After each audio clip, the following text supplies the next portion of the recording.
જે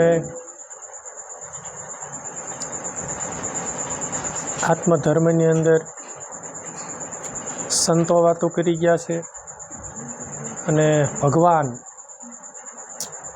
રામદેવ પીર મહારાજ પણ વાતો કરી ગયા છે, અથવા તો જેને ભગવાન ભોળાનાથ અથવા તો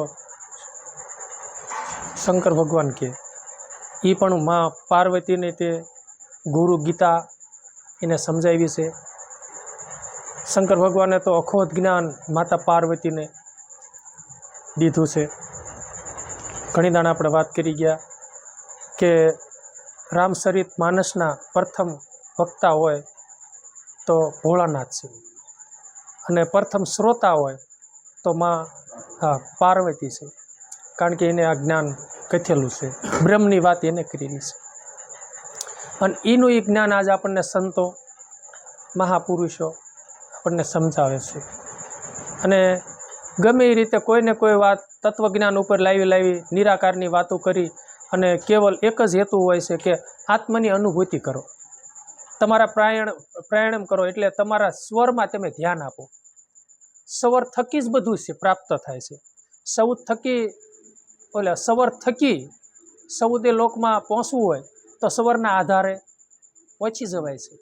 હા, શિવ સર્વોદયની એ કથા પણ છે. એટલે સ્વરના આધારે સાધકો બધા બેઠા છે, મહાપુરુષો બધા સ્વરના આધારે બધા બેઠા છે. સ્વરમાં તે એટલે પોતાના પ્રાણાયામમાં પોતે સ્વરમાં ધ્યાન રાખે. સ્વર ઉપડ્યો, સ્વર બેઠો, અથવા તો તત્વજ્ઞાન જેવું થયું પછી અનુભવ થતા જાય, પછી પોતાને એવું જ્ઞાન થતું જાય કે અત્યારે કઈ નાડી હાલી રહી છે, કયો વાયુ અત્યારે હાલી રહેલો છે, કયું તત્વ અત્યારે હાલી રહેલું છે. આવું બધું પોતાને ધીરે ધીરે જ્ઞાન થતું જાય. પણ એ સ્વરની અંદર ધ્યાન રાખીએ તો, એટલે શ્વાસ ઉશ્વાસનું ભજન કરેલું છે. શિવ સર્વોદયની અંદર વાંચવામાં આવ્યું હતું એવું કે મા પાર્વતીને તે ભોળાનાથે ઈત ઉપદેશ કરેલો છે, જે આપણને સંતોએ ઉપાડતા હા અને બેહતા છ, જે આપણને મહામંત્ર સદગુરુ મહારાજે જે બતાવ્યો છે. અને એની વાત લોયણમાં એ લાખાને પણ કરી, જીરે લાખા શ્વાસ શિવ છે અને ઉશ્વાસ શક્તિ છે. અને લોયણમાં એ કીધી એ તો હમણાં થયા, પણ આદિ સમયમાં જેને મા પાર્વતીને ભોળાનાથે એ જ વાત કરી. તો આદિ ધર્મ જૂનામાં જૂનો ધર્મ એમાં કહેવાય છે, સમજ્યા તમે? એટલે સંતોએ કીધું કે જૂના ધર્મ લ્યો જાણી મારા હરિજનો, તમે જૂના ધર્મ લ્યો જાણી. પછી આદિ અનાદિનો ધર્મ જૂનો હોય ને તો સનાતન ધર્મ છે. અને અનેક સંતોએ અને ભગવાનોએ પણ આની ગાથાઓ એટલે આના ગુણગાન ગાયા છે. અને એને મળવા માટે, એને એ ધર્મને વરવા માટે, અથવા તો એની અનુભૂતિ કરવા માટે, આત્મની અનુભૂતિ કરવા માટે પોતાને ગઢ ભીતર એટલે અંતરમાં પોતાને ધ્યાન કરવું પડશે. હૃદયમાં પછી જેને જ્યાં ગુરુ મહારાજે ધ્યાન બતાવ્યું હોય ત્યાં, કોઈને ત્રિકુટીમાં બતાવ્યું હોય, અથવા કોઈને હૃદયમાં બતાવ્યું હોય, કોઈને નાભિકમળમાં બતાવ્યું હોય કે સવાર ઉપડતા સવાર બેહતા અહીંયા કણે તમારે સુરતાને રાખી આ ધ્યાન તમારે ધરવું. એટલે સંતો કહી ગયા અંતર્યામી અમને મળ્યા રે, હા ગુરુજી કહો અમે ભજન કોનું કેમ કરીએ? અંતર્યામી એટલે મારા ઘટમાં જે ભગવાન બિરાજે છે, મારા સંકલ્પ થાય, વિચાર ઉઠવાની પહેલા મારા ભગવાનને ખબર પડી, મારા અંતરનો યામી જાણકાર બધો મારો ભગવાન છે. સર્જન વિસર્જન કરવા વાળા આ પાઠનું મારો ભગવાન છે, મારો ધણી અંતર્યામી છે. તો એનું ભજન લીલરબાઈ કે કહો ને ગુરુજી કેમ કરીએ, એનું અમને માર્ગદર્શન આપો. એને એ પ્યાસ હતી એટલે એને માંગણી કરી ને. અને આપણને પૂર્ણ રીતે પ્યાસ છે નહીં, અને જેટલી ઈશ્વરને પામવાની અંતર્યામી જે સદગુરુ છે એના શરણમાં જવાની જેટલી લો લગન છે, પણ એ કેટલી છે એની કરતાં બમણી આપણને માયા છે, સમજ્યા? અથવા તો જો એનું કારણ એ છે કે હું તમને કહું કે આપણને એમ થાય કે એમ કેમ ખ્યાલ આવે કે આપણને લો લગન ઈશ્વર એટલે સદગુરુના ચરણમાં જવાની નથી એમ, અને માયામાં છે એમ કેમ ખબર પડે?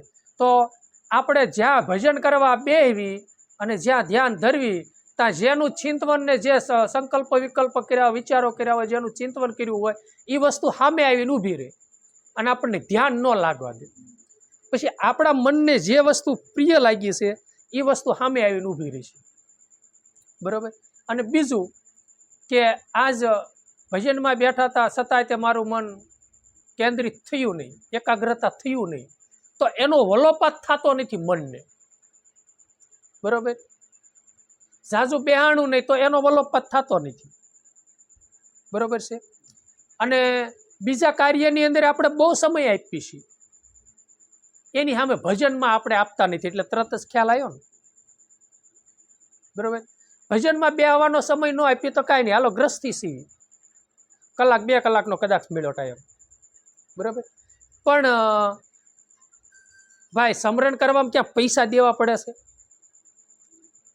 નહીતર એમ થાય ભાઈ સમરણ કરવું છે તો પૈસા દેવા પડે છે.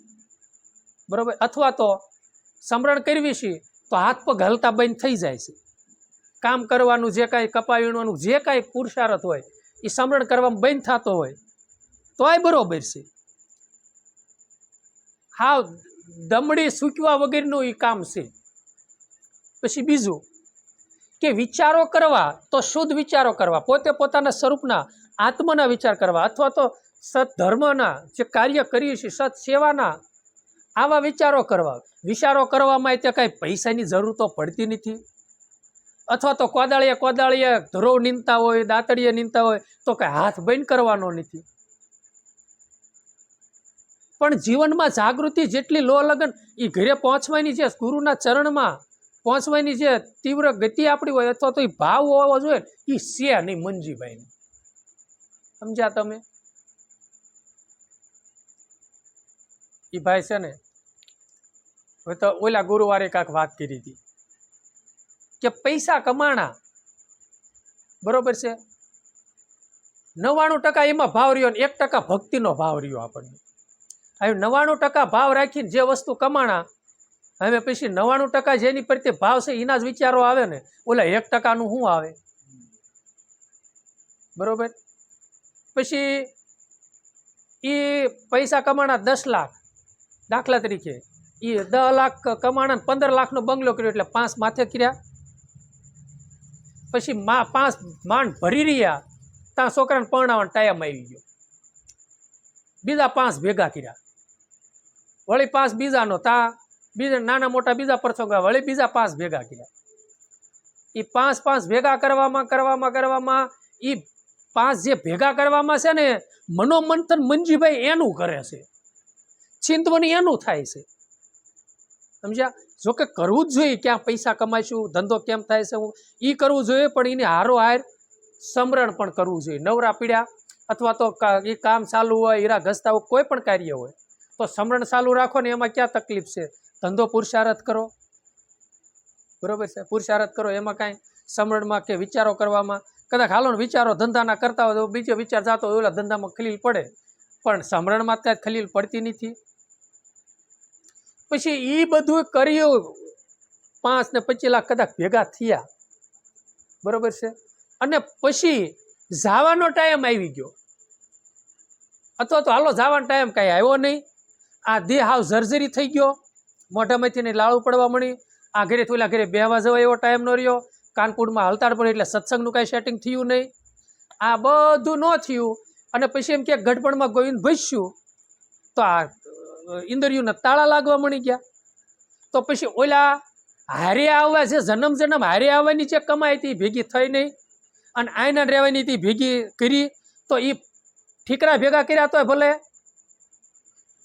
અને પૈસા ભેગા કર્યા તોય ભલે, અરથ તો કાંઈ આપણે આવ્યું નહીં.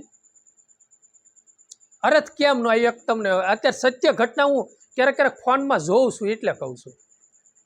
રાજકોટનો કાંક વિડીયો આવ્યો હતો, મેં જોયો હતો, ખોલતો ને તા એ બેનને છે ને લગભગ મેં વાત કરી છે, આ પાટા બાંધ્યા હતા, આ બધે લોહી મરી ગયું હતું, વામ બધે લોહી મરી ગયું, વોવે હાવું ને એટલી ઢીબી હતી એટલે માર્યા હતા, બરોબર. અને એ છોકરાને ભણાવી ગણાવીને બેને મોટરું બાંધવાના મોટા કારખાના હાલે છે. હા, પૈસાની કોઈ કમી નથી. પછી એ ડોશીમાં છેલ્લે વૃદ્ધાશ્રમમાં ગયા, બરોબર. એ બતાવતા હતા બધું, ઓલે વૃદ્ધાશ્રમ વાળો એનો દીકરાને વટતા હતા. એ કે તમને આ હારું થઈને તમને જનેતાએ મોટા કર્યા છે કા જે કાંઈ એને ઠપકો દેવાનો બધો, બરોબર છે. પણ કહેવાનો ભાવાર્થ મારો એ છે કે પછી પ્રકૃતિ અને સ્વભાવ સુધરે નહીં. ભગવાનનું નામ કઈ રીતનું લેવું ને એ રામ ન ખબર હોય, ભગવાનને મનાવતા ન આવડે. જે હોય ના, હે ભગવાન, હે રામાપીર, હે માતાજી, પછી એટલું જ થાય, બીજું કાંઈ એને કેમ ભજવા ને એ પણ ખ્યાલ ન આવે, બરોબર. શેલી વહીએ એટલે જો નાનપણથી કાંક કર્યું હોય ને, ગુરુનું ચરણ લીધેલું હોય, સંતનું ચરણ લીધેલું હોય ને, તો આ કમાઈ કાંક કરવી. અંતરી આમીને મળવા માટે પછી એક દી એવો મેં સત્સંગમાં એ જોયું તો કોઈક મોટો કોટવાળો ભાઈ હતો, લગભગ કોઈક પૈસાવાળો હોય છે. અને પછી ઘડીક એ સત્સંગ એની રીતે કરતો હતો. અને બધા બેઠા હતા, બધા આમ બધા ફેશનેબલ માણસો હોય, આમ ટાઈ કોટ ને એવું બધું, અને સત્સંગ સાંભળતા હતા. પછી એ ભાઈ સત્સંગ શું કરતા હતા ખબર છે? એટલે હું ટૂંકમાં કહું, એને લાંબો સત્સંગ કર્યો હતો, પણ એક ટૂંકમાં કહું એ કે આપણે વિદેશમાં જવું હોય, અહીંથી અમેરિકા જવું છે, તો આપણી કરન્સી તો અહીં હાલે નહીં, ના કણે હાલે નહીં, એટલે આપણો પૈસો ત્યાં ન હાલે. તો આપણે પૈસો નથી હાલતો, આપણે લાખ રૂપિયા છે અને લઈને અમેરિકા જવું છે, તો એ પૈસા આપણે બીજી બેંકમાં જમા કરાવવા પડે ને. એ જમા કરાવ્યા પછી આપણે વિદેશમાં જઈએ તો આ બેંકમાં જમા કરાવેલા હોય ને, તો વિદેશમાં જઈને ત્યાંના એ કરન્સી પછી આપણને બીજી આપે, બરોબર છે. તો વિદેશમાં જવા માટે તે કરન્સી ફેરફાર થઈ જાય છે, અને બેંકમાં જમા આ બેંકમાં તેમ કરાવો ને તો ઓલી વિદેશમાં જઈને ઓલી બેંકમાં તમને કરન્સી મળે છે, બરોબર છે. તો આ બીજો અવતાર લેવી, આપણે ઈશ્વરના ધામમાં જવું છે, ભગવાનને મળવું છે, તો ના કઈ કરન્સીની જરૂર પડે છે. એ ભાઈનું કહેવું એવું, કયા પૈસાની જરૂર પડે છે? તો એ ભાઈનું કહેવું એવું હતું કે હાથી સાથી આ 5 આંગળીઓએ જે કાંઈ દાન કર્યું છે, જે કાંઈ પુણ્ય કર્યું છે, સત્કર્મો કર્યું છે, સારા વિચારો કર્યા છે, દિયાનો ભાવ રાખ્યો, સદધર્મના કાર્ય કર્યા છે ને, એ બધી કે કરન્સી છે કે. અને આ દેહ છોડીને જ્યારે જવાનું થાય છે ને, ત્યારે એ કરન્સીના જમા, કારણ કે આપણે તો આ કરન્સી ભગવાનની બેંકમાં જમા કરાવી, એટલે એ જમા કરાવી એટલે આ બીજો અવતાર મળે, એટલે વિદેશમાં જવાનું. એક દાખલો છે, આ દેશમાંથી વિદેશમાં જવાનું, એટલે આ દેહમાંથી બીજા દેહમાં જવાનું. એટલે આ દેહ કરીને આ દેશમાં કરન્સી જમા કરાવી છે ને, તો વિદેશમાં જઈશું ને ત્યારે કરન્સી એટલે એ પૈસા આપણને મળશે. એટલે આ દેહ કરીને જે કાંઈ સત્કર્મ કર્યા છે, જે ધર્મના કાર્યો કર્યા છે, આ શ્વાસે શ્વાસે જે કાંઈ ભજન કરેલું છે, એ બધું ઈશ્વરની સોપડે સડશે અને એની બેંકમાં જમા થાય છે. અને આ દેહ છોડીને વિદેહમાં એટલે બીજા દેહમાં જવાનું થાય છે, તારી કરન્સીના આપણી જમા પડી છે. પછી ભગવાન કહેશે કે એટલી તારી કરન્સી છે, મને વાપરવા. અને કાંઈ નહીં હોય તો કે ભાઈ કોરું ખાતું છે, કાંઈ ઉપાડ મળે એવું નથી, સમજાણું? એટલે કરન્સી કાંઈ કરજો, કમાઈજો, સમજાણું? આ નકર તો ઠીકરા તો આખું જગત ભેગું કરે છે, અને એ ઠીકરાથી શાંતિનો અનુભવ ક્યારેય નહીં થાય, સમજ્યા? અને છેલ્લે અને તમે જોજો 80-90 વર્ષના ઉંમરે હોય, ભાભા હોય, ડોશીમાં હોય, તમે એના જીવન જોઈજો. હું તો ગુરુ મહારાજની કૃપાથી જોવો જ છું, મને અંદરથી પ્રેરણાઓ એવી પણ નીકળે છે, વાહ ભગવાન વાહ, હું તારી લીલા છે. એ તો તું ઈશ ને એ તારે ચરણે આવે. હા, બાકી બી બધાની લાયકાત, હા તું લાયકાત આપી તારે ચરણે આવે એવું છે. બાકી બિચારા આ જીવો કીડિયું મુકુડે જેવા માનવ છે, બિચારા બધા તારા ચરણના અધિકારી બનતા નથી, બધા તારા ચરણે આવતા નથી. હું જોઉં છું છેલ્લી ઉંમરમાં બાપુ વલખા મારતા હોય છે, અને પછી પરાયણે મંદિરે જઈને બેહવું પડે છે, કારણ કે બીજે ક્યાંય સેટિંગ થતું ન હોય, એટલે મંદિરે જઈને પછી બેહવું પડે ને. હા, પછી ના જઈને શું થાય કે સવારમાં પછી ચા પાણી પીને અમે વહી જઈએ એક મંદિરે. આપણે એક ભાઈનો સત્સંગી હતા ને, એનો ફોન આવે, હું કહું શું કરો આપા? એ કે બાપુ છે ને ચા પાણી પીને સવારમાં 8:30-9 વાગે નીકળી જાય એક મંદિર છે ના બેવી. અને અમારી જેવા કે ભભલિયા હોય 8-10 જણા સુરત રહેશે, તો કે બધા આમ જો વાતુના હિલોળા મારતા હોય ને 12-12:30 થાય એટલે જમવા પાસે આવી, અને વળી જમીન પાસે હોઈ જાય ને 3-3:30 જાગે થાય એટલે ચા પાણી પીને વળી પણ મંદિરે વહી જાય ને આરતી લઈને પછી આવી વાળું પાણી કરીને સુઈ જાય. આ દ્રુજનો પીડિયર સમજાણું. અને ના ગપાટા મારતા હોય તો પછી બધા ગુરુમુખી હોય તો વળી ભાગવતની બધી વાતો થતી હોય, પણ એ તો અને ઓલું ભય જો પહેલેથી ને તે મંજીભાઈને ટેવ આ પાડી છે ને શ્વાસે ભજનની, તો ના મંદિરે જઈને ખોટો કચરો માઇલ કરી નાખો જેની તેની વાતો સાંભળે, લાઈન ખૂણામાં 2 કલાકનું ભજન, 2 કલાક લાંબુ નહીં કાંઈ નહીં, 2 કલાકનું સવારનું આવે 2 કલાકનું સાંજે, સવારમાં 3 વાગ્યા ન જગાય કાંઈ નહીં. દેહથી નિવૃત્તિ હોય પણ મનની નિવૃત્તિ ન હોય, મનની પ્રવૃત્તિ ચાલુ થાય ગઢા હોય તોય એની ચાલુ જ હોય રામ. પણ જો ભજન કર્યું હોય છે નાનપણમાં કાંઈક કમાઈશું તો ગઢપણમાં છે ને નિવૃત્તિ મન રહેશે. એટલે સંતો કહે છે કે મને ગુરુજી મળ્યા, હા અંતર્યામી મળ્યા છે, મારે ભજન કેમ કરવું? તો સંતોએ આપણને તે ભજનની રીત તો બતાવી છે ને. એટલે આને કીધું કે લેવાય તો રામ નામ લેજો લીલરબાઈ કે, અને દેવાય તો તમે ટુકડો દેજો, અને હીરો પીડ્યો છે મેદાનમાં તો તમે લેવાય તો લઈ લેજો. ગુરુજી કહો ભજન અમે કેમ કરીએ? એને ચોખ્ખી હાવ સ્પષ્ટમાં લેવાય તો રામ નામ લેજો. ભગવાનનું સ્મરણ જેટલું થાય એટલું કરજો,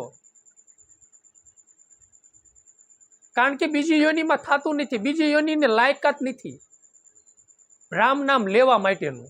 અને કદાચ લે તો એ કઈ 84 છૂટે નહીં. રામ પોપટ ગણિકા હતી તે પોપટ ભટાવતી ને એમાંથી લેરીને લાગી. આ પોપટ પાંજરામાં બાપુ પૂર્યો હતો, અને કોઈ ગણિકા હતી પોપટને રામ રામ બોલાવતી હતી, અને નાથી સંત નીકળ્યા નહીં નથી, અરે રામ રામ આ 84 ખાંડનો જીવ છે, કદાચ આ રામ નામ લેશે તો આ 84 ને આ પાંજરામાંથી નહીં છૂટે. અને એને કીધું આ જો રામ નામ લેવારસ એ રામ નામ લઈ લે ને તો 84 છૂટી જાય. આ ગણિકાને કીધું કે તું ભગવાનનું નામ લઈ લે, અને તો તું આ પિંજરામાંથી આ છે ને 84 રૂપી પિંજરું છે ને એમાંથી તું છૂટી જાય. અને એમાંથી સંતનું મળવાનું થયું, સંતનો સંગ થયો એટલે ને, અને એમાંથી લેરીને લાગી. પછી એવું પણ દ્રષ્ટાન આવે છે કે કોઈ સંત હતા અને ગયા, અને એ પોપટ સિંહ ભગવાન ભગવાન કરતો હતો. પછી સંતે કીધું કે પોપટે કીધું મેં સાંભળ્યું છે કે રામ નામ લેવાયથી 84 છૂટી જવાય છે, તો હું એક આ પાંજરામાંથી નથી છૂટતું. બરોબર?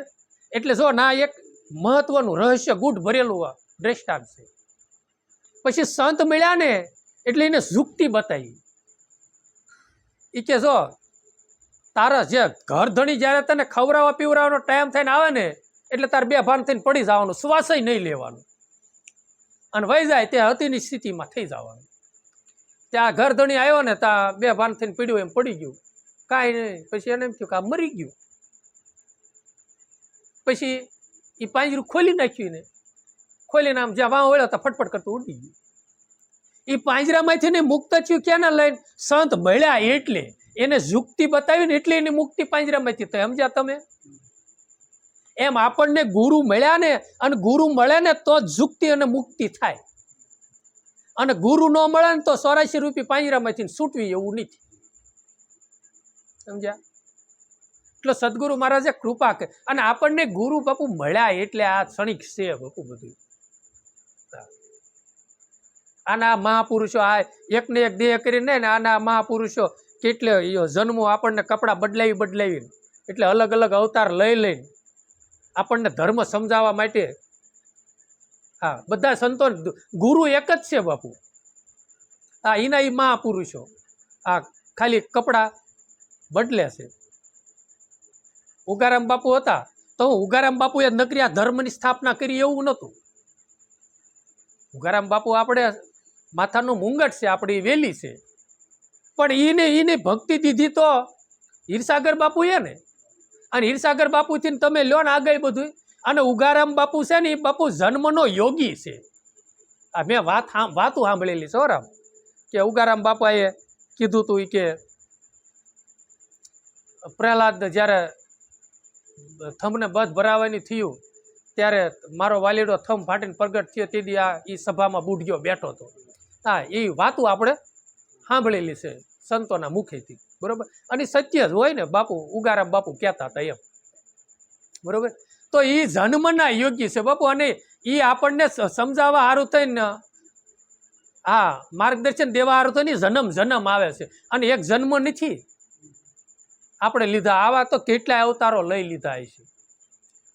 અભાગી જીવ સારું થઈને મહાપુરુષો આવતા હશે. એટલે લીલરબાઈ કીધું લેવાય તો રામ નામ લીજો તમે. આજે એક ભાઈ મળવા આવ્યા, એ કે છે ને બાપા, મેં કીધું એ કે 3 વાગ્યે જાગી જાઓ. મેં કીધું હા, તો બહુ સારું, તમારથી ભજન થતું હોય. તા કે ના આડોળો થઈને ઘડી ખુઈ જાવ, પછી પાછું જાગું ઘડી ખુઈ જાવ. જગાઈ જાય છે પણ નામ નથી લેવાતું, કે કેમ થતું હોય છે? એ કે કઠણાય આપણી. મેં કીધું બીજું કેવું થાય છે? મેં કીધું તમને ભાવ નથી, તમારી પાસે અજંપા જાપ આવ્યા છે, તમે કંઈક જપો. તાકે મોટી તકલીફ એ છે, બધું થાય પણ ભજનમાં નથી બેહાતું. આ વાડીને ઓલી વાડી કર્યું હોય થર્ડ થાય, પણ ભજનમાં નથી બેહાતું. કે શું કરવું? ભજનમાં નથી બેહાતું ને તો એમ માનજો કે આપણે એમાં નુકસાની જ છે, આપણે ખોટનો ધંધો છે. આ વાડીને ઓલી વાડીમાં છે ને ફાયદો થાય એવું જ નથી. આ વાડીને ઓલી વાડી રખડ કરાય જ નહીં. વાડીમાં અત્યારે ગરાય એવું જ નહીં, પગ દેવાય એવું જ નથી. તો ભાઈ 3 દી પગ દેવાય એવું ને 3 દી સાનો મને બેઠો ભજન કરીને ઘડી આખો દી નો કરતો કાંઈ નહીં, પણ 2-4 કલાક તો બેસ. હા, 2 કલાક સવારના વારે 2 કલાક બપોરના વારે, બાકી પછી ખરાડે તું દોડવાનો જ છો બંદા. હા, પણ વાડી હકીકતમાં વળ કાલથી કદાચ થાય ખરું. વાડિયું જેને પાણીની ભરેલી હતી ને 12 કલાક રામ, એને હજી 3 દી સુધી પગ મેં કેવું અંદર થાય એવું છે જ નહીં. તો સારો વિચાર કરો, શુદ્ધ વિચાર કરો કે ભગવાન તારી કૃપા, અને તે એવી કૃપા દ્રષ્ટિ કરી 3 દીનો પોરો આપ્યો. દાસી જીવનને જેલમાં પૂર્યા હતા, તે અહીંયા ભગવાનનો પાડવાનો. વાહ ભગવાન વાહ, તારી કૃપા દ્રષ્ટિ. એ કે ઘેરે હોત તો બીજી કાંક આવ્યો થાત, કામનું કાંક થાય, અને કાંક ભજનમાં કાંક અડચણ થાત. આ તો કોઈ આવે નહીં, કોઈ જાય નહીં, કાંઈ નહીં. એને બેઠા એકલા મંદિરિયામાં બેઠો ભજાઈલમાં ભગવાનનું ભજન તો કરવાનું. શુદ્ધ વિચારની જરૂર છે, શુદ્ધ ભાવની જરૂર છે. એમ આપણે તે એક તો ભગવાને કૃપા એટલી કરી, વરસાદ વરસ્યો, 5 દી કેડે એ ધરતી માતા જેમ ઓઢણી ઓઢી છે ને, એમાં કે ધરતી હરિયાળી થઈ જાય છે, અને એટલું બધું ઓક્સિજન આપશે કે એની વાત જવા દો. અને માણસોને બધાને બધું સારું જ છે, પણ એ તો કૃપા કરે છે. પણ આપણે એ પ્રમાણે પાછું રામ નામ લેવાય એવું જ છે, પણ લેતા નથી. હા, લેવાય તો રામ નામ લેજો ને દેવાય તો તમે ટુકડો દેજો. હા, સત્કર્મ જેટલી થાય એટલે સેવાનું કાર્ય એ થાય એવું હોય તો કરતા નથી. અત્યારે આવાનો છે ને ઓવાળના કાંટા આવ્યા હોય માર્ગમાં, મોટા મોટા પાણા પડ્યા હોય, હાલ્યા જતા હોય ને, તો એક કોઈ કરો ને એ એક સેવા જ છે. એવું નથી કોકને નકરું ખવડાવો નકરે પૂરતી સેવા છે. હા, જીવ માત્ર ને ફાયદો થાય ને. આપણે ગમે આ 5 કર્મ ઇન્દ્રિયો છે, 5 જ્ઞાન ઇન્દ્રિયો છે. કર્મ ઇન્દ્રિયોથી કે જ્ઞાન ઇન્દ્રિયોથી જે કાંઈ આમાં જીવાત્માનું હિત થાય ને, એ બધું પુણ્ય જ છે, સત્કર્મ જ છે. એટલે એ કરાય, સમજ્યા? પછી એને કીધું કે હીરો પડ્યો છે મેદાનમાં, તમે લેવાય તો લઈ લેજો. આ ભક્તિ રૂપી આ માણું માણેક શોખમાં પડ્યું છે બાપુ, ભરી શકાય તો ભરજો. નટવર નામનું નાવ બનાવી એનાથી પાર ઉતરજો. તમે ભજન સવાયા કરજો, ભજન સવાયા કરજો રે તમે વર વિઠ્ઠલને વરજો. અવસર વારી વારી નહીં મળે ભાઈ, તમે ભજન સવાયા કરજો. આ વાણી છે. આ ભક્તિ છે ને બાપુ શોખ વચ્ચે થાંભલો છે. દડી પડી મેદાનમાં સબ ખેલન કો જાય. હા, આ તો છે ને સબ આ ખેલવા વાળા તો ખેલે છે, બરોબર, પણ એ તો જે જીતે. હા, આ કોઈની તો છે હું આંગ તો છે નહીં ભક્તિ. 18 વર્ણમાં જે ખેલે એ લઈ જાય. અને લઈ ગયા છે વળી. આપણે કહેવતમાં છે ભાઈ વાઘરી વિષ્ણુ ન થાય ભાઈ. અરે ભાઈ એ આપણો ભરમ છે. આ કાનદાસ બાપુ જો આપણે નજીકમાં અહીંથી 15 કિલોમીટર થાય, 15-17 કિલોમીટર ભંડારીયા થાય, જાજુ સોલામ રિયાસ. અને જો કાનદાસ બાપુ મહાન સંત થયા, અત્યારે એના આશ્રમનો વાવટો ફરકટે છે દ્વારકાની અંદર. ના મોટું હદાવત હાલે છે. એ વાતો આપણે સાંભળ્યું, આપણે યાદ નથી. સંત સેવાદાસ બાપુનો શિષ્ય પરમહંસ કહેવાય થયા ને. એટલે બાપુ આ તો ભક્ત બીજ પલટે નહીં, યુગ જાય અનંત. ઊંચ નીચ ઘરે અવતરે હોય તો આખર સંતના સંત બીજ બનો. એટલે 18 વર્ષને છે ને માનવ તન પછી અવતાર ગમે ના લે, માનવ તન ધારણ કરીને આવ્યો ને એટલે ભક્તિ રૂપી દડી ખેલવાની બધાને લાયકાત છે. સમજ્યા? એટલે એને કીધું મોતી પડ્યું મેદાનમાં, હીરો પડ્યો મેદાનમાં, લેવાય તો તમે લઈ લેજો. ભક્તિ જો કોઈ ગુરુના ચરણે જાય, કોઈ સંતને શરણે જઈ ગુરુ ધારણ કરી અને શ્વાસ ઉશ્વાસની યુક્તિ છે ને એની પાસેથી જાણી લેવી. આ ભજન એની પાસેથી લેવું, અને ભક્તિ કરવી અને રમત માંડવી ભાઈ. પછી જેને જેને રમતું માંડીને એને બધાએ ગાયું છે, સોપાટ્યું માંડી સંતો સુનમાં ખેલું મારા પીયુની સંગાય. હું હારું તો પીયું કેરી દાસીને, પીયુજી હારે તો ભેળા રાખું. ભરથાર કોઈ રે બતાવો અમને જોગી, જોગી મારી કાયાનો ઘડનાર. જેને જેને રમતું માંડી છે ભક્તિ માર્ગની અંદર. પછી કોઈ સંતોએ રમતું કીધી, કોઈ સંતોએ કીધું કે તો સુરવીર બધા થઈ ગયા. જેમ સુરવીરો ધીંગાણે સડ્યા ને એમ ભક્તિના ધીંગાણે સડી ગયા. પછી એના પગલા કોઈથી પાછા ભર્યા નહીં, ગમે થયા તોય. સંત સંગ્રામે રિયા પગ ખોડી, વિપત્યું પડી પણ બંદગી ન છોડી. આ ઈશ્વરનું ભજન, મૂળ ભજન એને મેક્યું નહીં. એટલે આ હીરો પીડ્યો છે મેદાનમાં, લેવાય તો લેજો. આમાં કોઈ કાંઈ કોઈનું હાલે એવું નથી. છોકરો ભણે અને કલેક્ટર બને તો એ અભ્યાસ છોકરાની ડિગ્રી કામમાં લાગે, બાપને ન લાગે. આ ભક્તિ એવી છે રામ. અને કર્મ કરો પણ કર્મ પણ એવું છે. એટલે સંતોએ કીધું કે મોટા ધણીની ફેરવો માળા, છોડી દો જગતના શાળા. ઝીણા માયલા ઝીણા મારા, ગુરુજી છે પરવાળા. ગુરુજી કહો અમે ભજન કેમ કરીએ. મોટા ધણીની ફેરવો માળા. શંકર ભગવાને તે શ્વાસ ઉશ્વાસે જેનું ભજન કરવું ને, અને જે ધ્યાન ધરવાનું છે, જે પ્રણવમાં છે અને ધ્યાન ધરીને બેઠા છે ને, એ મોટા ધણીની માળા છે. ને એ ઉપદેશમાં પાર્વતીને ભોળાનાથ કરે છે. સમજ્યા? જેને સ્વયં વિભુ ભગવાન કહેવામાં આવે છે. પાસે તત્વનું પ્રાગટ્ય જેમાંથી થયું છે. અને એને મહામાયા પણ સંતો કહે છે. મહામાયાને તે નિર્મા ઓલા પ્રાગટ્ય જે કરવામાં આવ્યા છે, જેને આદિ પુરુષ પણ કહેવામાં, જેને પ્રકૃતિ પુરુષ પણ કહેવામાં આવે છે. અને ભગવાન ભોળાનાથ, એટલું તો આપણે વિચાર કર્યા કે ભગવાન ભોળાનાથે ધ્યાન ધરીને બેઠા છે. અને માતાજીને તે ઉપદેશ કરે છે કે તમે ધ્યાન લગાવીને બેહો, તમે તમારા પ્રાણાયામમાં જુઓ, આ સવારમાં તમને જુઓ, તમને અનુભૂતિ થાય છે. ના, અખંડની અનુભૂતિ તમને થાય છે. એટલે તમે અખંડ થઈ જાય છો, જન્મ મરણ તમારે મટી જાય છે, એ ઘરે પહોંચશો એટલે. અને એ વાત આજ આપણને ગુરુએ સમજાવી છે. સમજ્યા તમે? એટલે એને કીધું મોટા ધણીની ફેરવો માળા, છોડી દો આ જગતના શાળા,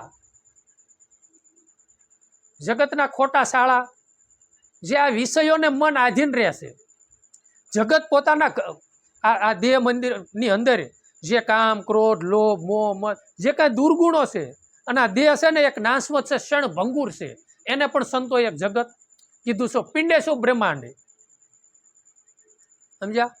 ખોટા આપણા જીવનમાં ખોટી કટેવો છે ને એ બધી છોડી દો, ખોટા દુર્ગુણો છે એ છોડી દો. અને સંસારિક વ્યવહારિકના જે માન મોટા આજે કઈ અને પછી આપણને લાગે વળગ્યા છે, એ બધા ભ્રમણાના ભૂતડા જે વળગ્યા છે ને, એ ઘટ ભીતરમાં છે એટલે બહારથી વળગ્યા છે. અને ઘટમાંથી નીકળી જાય તો બહાર ક્યાંય વળગે એવું છે નહીં. એટલે એને કીધું તમે છોડી દો જગતના શાળા.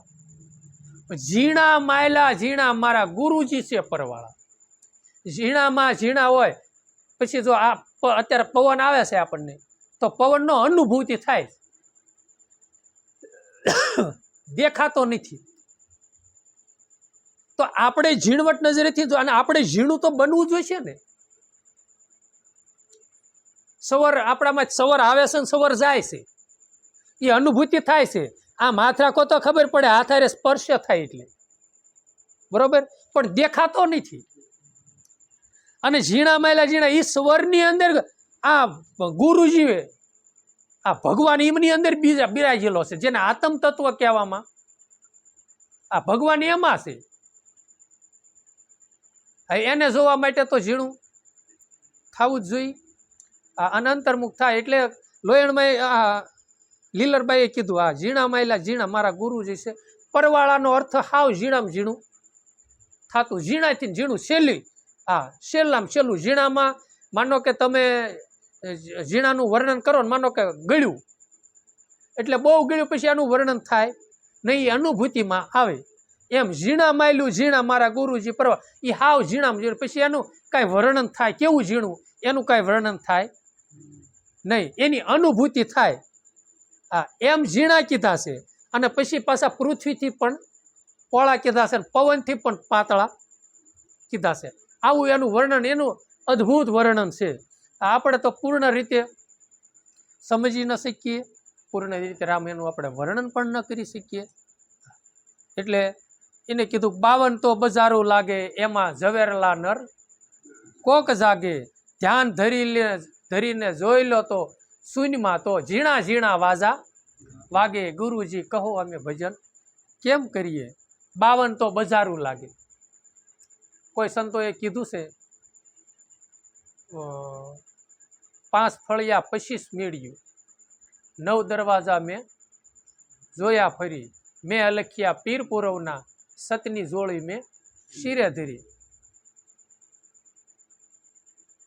એને 25 મેળ્યું કીધી, બરોબર છે. કોઈ સંતોએ એમ કીધું કે 52 નો વિસ્તાર કીધો, 52 તત્વનો વિસ્તાર કીધો. કોઈ સંતોએ 84 તત્વનો વિસ્તાર કીધો. એમાં આપણે હિસાબ કરવી, જોકે નાડી જ્ઞાન તત્વજ્ઞાનની અંદર આપણે બહુ જાવી તો પણ 84 થઈ જાય છે, સમજ્યા. કારણ કે આની અંદર કાંક 72,000 નાડી શરીરની અંદર રહેલી છે. એનું મૂળ કેન્દ્ર, જેને અંદરની નાભી પણ કહેવામાં આવે છે, એમાં મુખ્ય નાડીઓ 5 નાભીથી નીચે છે, 5 નાડીઓ નાભીથી ઉપર છે. પછી અને પછી ઈંગલા, પિંગલા અને સૂક્ષ્મણા, અને એક નાડી કાંઈક બીજી કીધી, એમ કરીને 4 નાડીઓ એ પણ થાય, એમ કરીને કાંઈક 24 પણ કીધી છે. કોઈ સંતો એ તત્વ પણ, જેને પ્રાણ પણ, વાયુ પણ કીધા છે. હા, અને 49 પણ કીધેલા છે. આ જેટલી ઇન્દ્રિયો છે, જેટલા દરવાજા છે, એમાં બધામાં અલગ અલગ. હા, પછી ઉધરસ આવી, એટલે બંગાવું આવું, આંખનું મટકું મારવું, એ બધામાં છે ને એ અલગ અલગ પવનનો આ વિસ્તાર બધો રહેલો છે. આ શિવ સર્વોદયની અંદર એ જ્ઞાન બધું કથેલું છે. અને શિવ ભગવાને માં પાર્વતીને જ્ઞાન બધું દીધેલું છે. એટલે આપણે 52ના વિસ્તારમાં સંતોના મુખેથી એવું સાંભળ્યું છે કે 5 જ્ઞાનેન્દ્રિય, 5 કર્મેન્દ્રિય અને 11મું મન. 11 ને 5 વિષયો, બરોબર. રૂપ, રસ, ગંધ, શબ્દ અને સ્પર્શ, 5 વિષયો એટલે 16 થયા. 16 ને 4 અંતકરણ, મન, બુદ્ધિ, ચિત્ત ને અહંકાર, બરોબર. 20 થયા. 20 ને 5 તત્વ, બરોબર. 5 તત્વની પાછળ 5 પ્રકૃતિ, એટલે પછી પસા થયા. કાંક એમાં કાંક 49 થાય છે, કાંક મારી ભૂલ થાય છે ગણતરીમાં, 49 થાય છે. અને એમાં 16 એમાં ક્યાંક આગળ પાછળ થાય છે. અને પછી તમોગુણ, રજોગુણ ને સત્વગુણ, આ 3 ગુણ 49 એ નાળિયું થાય છે. અને 3 ગુણથી એમાં કાંક સંતો એમ કરીને 52નો વિસ્તાર આ કરે છે, 52 તત્વનો. આ એટલે સંતો એમાં બધામાં છે ને આંટો માર્યો હોય છે, એટલે એને અનુભવ કર્યો હોય છે. હા, એટલે એને કીધું 52 તો બજારું લાગે. આમાં 52 પ્રકારની બજારું છે. એમાં ઝવેરલા નર કોક જાગે. બંકના સુરતા નિશાને સડી રે ભાઈ નિશાને સડી. બંકનાળની બજારમાં જોઈ લો ભાઈ સુરતા નિશાને સડી. સવારામ બાપાનું લગભગ કાક એ વાણી છે. હા, તો એ બંકનાળે જે સીડ્યા હશે ને જેને એ બજારું બધી જોઈ છે જેને, અને મહાપુરુષોએ, એટલે એને પાછા વર્ણન કર્યા છે. હે આ ભજન હું કહેવા જાઉં છું કે ગુરુ મહારાજે ભજન આપ્યું ને એ ભજન થકી આ બજારોમાં ફરાય છે. હા, એટલે એ બજારોમાં જવા માટે છે ને અંતર્મુખ થવું પડે.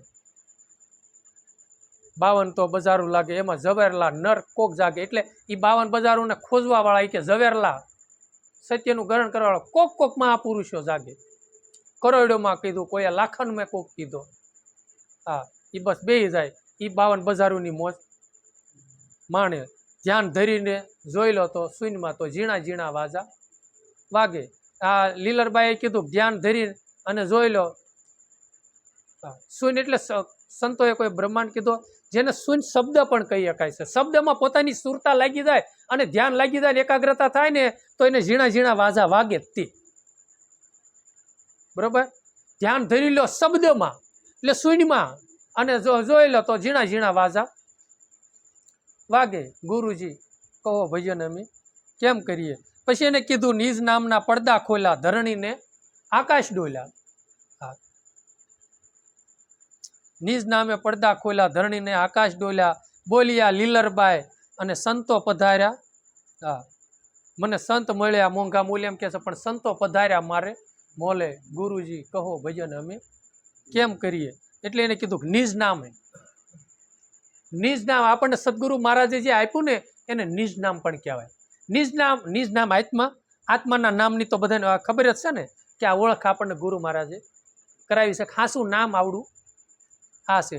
અને એ નામ જપતા જપતા જપતા જપતા જપતા જપતા છે ને અંતરના પડદા ખુલી જાય. એટલે સારે સારનું પોતાને જ્ઞાન થાય, સત્ય અસત્યનું પોતાને જ્ઞાન થાય, અને ભ્રમના પડદા ખુલી જાય. સમજ્યા? ખોટા ભ્રાંતિના પડદા પડ્યા છે, અજ્ઞાનતાના પડદા પડ્યા છે ને. ઓલું કાંક નિત્ય તો તાળી પાડીને તમે રામ નામ બોલજો, જરા અંતરના પડદા તમે ખોલજો, તાળી પાડીને રામ. હા, અંતરનો પડદો. હા, ખોટી અવિદ્યા રૂપી ખોટા પડદા પીડ્યા છે, ખોટા ભ્રાંતિના પડદા પીડ્યા છે. તો એ જ્ઞાન ચક્ષુ રૂપી પડદા, હા, ઓલા પડદા હટી જાય છે, જ્ઞાન ચક્ષુના પડદા ખુલી જાય છે. પણ શેના થકી? આ નામની જે માળા, નિજ નામની જે માળા છે, કાક ગુરુજીના નામની ઓ માળા છે ઘટમાં. ઉગમનાથે દયા કરીને આપી તંબકને, ધીરે ધીરે ફેરવું આ માળા છે ઘટમાં. ગુરુજીના નામની ઓ માળા છે આ ઘટમાં છે ને. તંબક સાહેબે ગાયેલી છે કાક, ઉગારામ બાપુના શિષ્ય. તો ધરણીને આકાશ ડોલે. ભજન કરતા કરતા કરતા કદાચ આ ધરતી ને આકાશની કોઈ સંતોએ વાત નથી કીધી, પણ નાભીને ધરતી કીધું. સમજ્યા? નાભી કમળની અંદર છે ને જેને કુંડળીની શક્તિ કહેવાય. આ નાગના રૂપમાં એમ કે 3.5 આટા વિટોળાની જે પડી છે એ હલવા મળી જાય, અને નાભી થરથરવા. આ ઈ હલે એટલે અનુભવ થાય. એ પાદરી કુંડળીની શક્તિ જાગૃતિ એમ નથી થતી. હા, બહુ યોગ માગે, બહુ ભજન માગે, સંતોનું કેવું એવું છે. અને એ છે ને પેલા હલે એટલે પોતાને એ સહેજ અનુભવ થાય, કાંક ને કાંક એના પરમાણુ મળવા મળે. સમજ્યા? એટલે પોતાને જ્ઞાન થાય કે આ, અને પોતાના બ્રહ્માંડમાં પણ સુરતા સડી જાય, એટલે સમાધિ લક્ષ પણ થઈ જતું હોય. સમજ્યા? એટલે ધરણીને આકાશ ડોલે. આ એ ધરણી અને આકાશ, એના આકાશ તત્વ પણ પૃથ્વીના આ જે છે ને એના આકાશ તત્વ બ્રહ્માંડનો ભાગ સંતોએ માથાનો કીધો છે. અને નાભી ધરતી, આ નાભીને જેને ધરતીનો ભાગ કીધો છે. અને છે ને બ્રહ્મરંધ્રથી જે આપણને નિજ નામ જે આપણે લેવી છીએ, બ્રહ્મરંધ્રથી ઉપર ઠેઠ બ્રહ્માંડે જાય છે. નાથી પાસો વળે પાસો, અને ઠેઠ નાભીએ પાસો બે છે ને. હા, એ જ્ઞાન તો આપણને ગુરુ મહારાજે દીધું છે. તો આ લીલરબાઈને અનુભવ થયો ને એ પ્રમાણે એને આ ગાથા ગાય છે. એટલે આ વાણી એને ગાય છે, અને એને અનુભવ કરી અને આપણને આ વાણી આપણા માટે મેકી છે, બરોબર? તો એને મેકી છે, પણ આપણે જેટલું આપણીથી જેટલું ગ્રહણ થાય અથવા તો જેટલું સમજાય એટલું સમજી અને ગ્રહણ કરવું પડે. અને ભજનનું આપણને અર્થઘટન કરતા આવડે તો ભલે, ન આવડે તો ભલે. નરસિંહ મહેતા બાપુએ કીધું છે કે 18 ખટશાસ્ત્ર 18 પુરાણો કદાચ વાંચી લીધા, મોઢે થઈ ગયા તો હું થઈ ગયું. અને પછી 36 રાગ રાગણી જાણીથી હું થઈ ગયું. વાણીનું વ્યાકરણ કદાચ આપણે કરી નાખીએ આમ તો જેથી કરીને શું થયું એ કે આત્મતત્વ પરિબ્રહ્મ જ્યાં લગી જોયો નહીં, એનો અનુભૂતિ ન કરી તો આપણો રત્ન ચિંતામણી, રત્ન જેવો મહાન પદાર્થ માનવ તન મળ્યું છે, માનવ અવતાર મળ્યો છે. અને શ્વાસા હાસા મોતી રૂપી રત્ન રૂપી આપણને શ્વાસા પ્રાપ્ત થયા છે. એ રત્ન ચિંતામણી જન્મ આપણે ગુમાવી દીધો છે. આ બધું કરવા છતાંય છે ને જે આપણી ખોટી કટેવો છે, પ્રકૃતિ સુધરવી પડે, સુધરે નહીં. ખોટી કટેવો જાય નહીં. ભજન તો કરવું પડે, કરવું જ પડે. અંતર્મુખીને ધ્યાન કરવું પડે તો તે સેટિંગ થાય, નહીતર ન થાય. એટલે જેટલું થાય એટલું રામ ભજન કરજો, અને જેટલું થાય એટલું સત્યનું ગ્રહણ કરી સત સેવા પ્રેમ ભક્તિ સતાર નિત્ય યાસુ મને એવા વિચાર દીજે પરવરદિગાર તું દિલમાં જીવનના સુર ચાલે છે એકસાર દિલમાં. હે ગુરુ મહારાજ, હે દિયાના ધણી, એ સતારસિંહ બાપુએ એને પ્રાર્થના કરી કે સત્યની રેણી રાખવાની મને શક્તિ દેજે તું. સતભક્તિ એટલે આત્માનું ભજન કરવાની મને ઉર્મી દેજે, મને એની તાકાત દેજે. નહીતર તો હું તો એક બળહીન છું. તાકાત તું મને દે તો સત સેવા અને સેવા કાર્યની અંદર મારું મન કાયમની માટે રસ્યું પસ્યું રહે સત્કાર્યની અંદર. અને પ્રેમ લક્ષણા ભક્તિ બધાના માથે મને પ્રેમ થાય, મારા ઘટમાં પ્રેમનું પ્રાગટ્ય થાય, મારા સ્વરૂપની અનુભૂતિ થાય, અને બધામાં મને ભગવાન તારું સ્વરૂપ દેખાય. મારા ગુરુ સિવાય મને કાંઈ અન્ય દેખાય નહીં, મને મારા ભગવાન સિવાય કાંઈ અન્ય દેખાય નહીં. સતાર બાપુ કે મને આવા વિચારો દીજે, હે ભગવાન મને આવી અમી દ્રષ્ટિ દીજે. તો આપણે અમુક ટાઈમે કોઈ સંતના ચરણે જ આવી છીએ તો એની ચરણ રસ લઈ આંખે અડાડવી, આંખણે અડાડવી, કપાળે અડાડવી, મોઢે અથવા તો કોઈ સંતનું ચરણ ચૂમતા હોય આ છે તે છે, એનો ભાવાર્થની આપણને ખબર છે. અને ભાવાર્થ વગરનું કદાચ આપણે કરતા હોય ને તો એ દેખાદેખીની ભક્તિ છે. પછી આપણને જ્ઞાન થવું જોઈએ. આ તો ઓલા ભાઈ આમ પગે લાગે છે તો આપણે પગે લાગવું એવું નથી નકરું. એની ચરણની રસ મારી આંખે અડે ને તો પ્રભુ મારી આ ચક્ષુ જ્ઞાન ચક્ષુ છે ને પવિત્ર બને. તે જ્યાં જોવું નાથી મને ગુણગ્રહી દ્રષ્ટિ થાય. મારી દ્રષ્ટિ પવિત્ર બનાવજો પ્રભુ. અને અહીંયા બુદ્ધિ મારી ભગવાન અહીં બુદ્ધિ છે તો મારી બુદ્ધિ પણ એવી સુબુદ્ધિ બનાવજે કે કબુદ્ધિ ન થાય, જેથી કરીને હું કોઈના જીવનમાં કાંટાની વાડ રૂપી થઈને ઊભો ન રહું. મને એવી બુદ્ધિ દે, એવા વિચારો દે કે જેથી કરી હું કોઈના માર્ગમાં પુષ્પના રૂપમાં જઈ ઊભો રહું. કોઈ સંત કવિએ કોઈએ ગાયેલું છે કે દુનિયામાં નિસરણી બનીને અમે ઊભા રે, સડનારા કોઈ ન મળ્યા, સુલે રે સડીને ખૂબ રંધાણા પણ જમનારા કોઈ ન મળ્યા. કોઈ કયું કાગે ગાયેલું છે ને. એમ છે ને ભક્તિ માર્ગની અંદર રસોઈ પકવજો, એટલે જઠરા અગ્નિ પોતાનું ભજન પકવજો, બ્રહ્મ અગ્નિ પ્રજાળી. અને પછી છે ને કાંઈ અનુભૂતિ થાય, કાંઈ રેણી જીવનમાં આવે, થોડુંક જ્ઞાન સમજાણું હોય તો થોડુંક સુલે સડીને ખૂબ રંધાવું ગણે, થોડુંક જપ ને તપ બે કરી અને કોઈના જીવનની અંદર માર્ગદર્શન દઈ અને બાપુ એના જીવનમાં થોડુંક રેડવું, કાંક પરમારથ કરવું. તો આ દુનિયામાં આવ્યા ને માનવ તન ધારણ કરી તો કાંક પરમાણ છે. એમ સતારસિંહ બાપુએ કીધું કે પ્રભુ મને પ્રેમ લક્ષણા ભક્તિ તમે દેજો અને મારો ભગવાન બધી મને દેખાય. સતારસિંહ બાપુએ એમ કીધું તો આપણે તે ભગવાન આદિનાથ સદગુરુ પાસે એવું પ્રાર્થના કરી કે પ્રભુ મને પણ તમે એવા વિચારો આપો જેથી કરી બધાના ગુણ જોઉં અને મારા હું અવગુણ જોઉં, બધામાં મને પ્રેમ પ્રગટ્ય થાય, મને પ્રભુ બધામાં તારા સ્વરૂપના દર્શન થાય, બધે તું છો એવો મને અખંડ ભાવ રહે, એવા સારા વિચારો અને એવી મને તાકાત તું દેજે. કણે આપણે ગુરુવાર પૂરો કરી. સતગુરુ દેવની જય. રમણીક સાહેબ, અમર સાહેબની, ઉમેશ્વર મહારાજ, રામાપીરની, સનાતન ધર્મ, ગરડી ગત ગંગા, પરશુરામ બાપાની, મહેશ્વરી મા